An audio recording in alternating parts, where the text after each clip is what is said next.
And what about love at first sight? রাশিয়ার president Vladimir Putin নিজের প্রেম জীবন নিয়ে প্রকাশ্যে কথা বললেন, আর তা ঘটল এক ব্যতিক্রমী মুহূর্তে।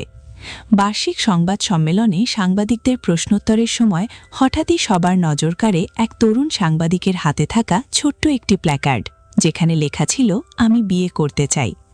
প্ল্যাকার্ডটি চোখে পড়তেই পুতিন মুচকি হেসে মন্তব্য করেন, এই বার্তাটি উপেক্ষা করার কোনো সুযোগ নেই। তিনি বলেন, ছেলেটি নিশ্চয়ই সবার চেয়ে আলাদা কিছু বলতে চায়।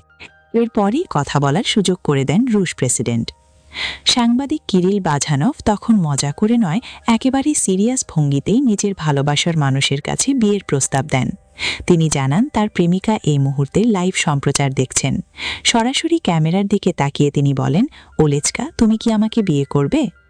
এই পুরো মুহূর্ত জুড়ে পুতিনও ছিলেন বেশ হাসিখুশি মেজাজে।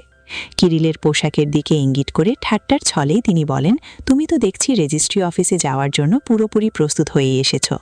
এমনকি নিজের বিয়েতে পুতিনকে আমন্ত্রণ জানাতেও ভুলেননি ওই তরুণ সাংবাদিক।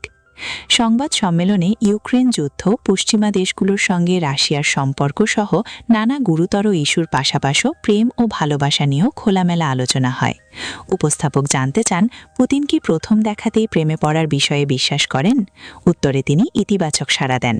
আরেক সাংবাদিক সরাসরি প্রশ্ন করেন, রুশ প্রেসিডেন্ট নিজে কি প্রেম করেন? এ প্রশ্নে মুহূর্তের মধ্যেই হ্যাঁ বলে সবাইকে চমকে দেন ভ্লাদিমির পুতিন। যদিও নিজের ব্যক্তিগত সম্পর্ক নিয়ে এর বেশি কিছু বলতে চাননি তিনি। এদিকে সংবাদ সম্মেলনের মধ্যেই কিরিল বাঝানভের জন্য আসে সুখবর। উপস্থাপক জানিয়ে দেন, তার প্রেমিকা বিয়ের প্রস্তাবে রাজি হয়েছেন।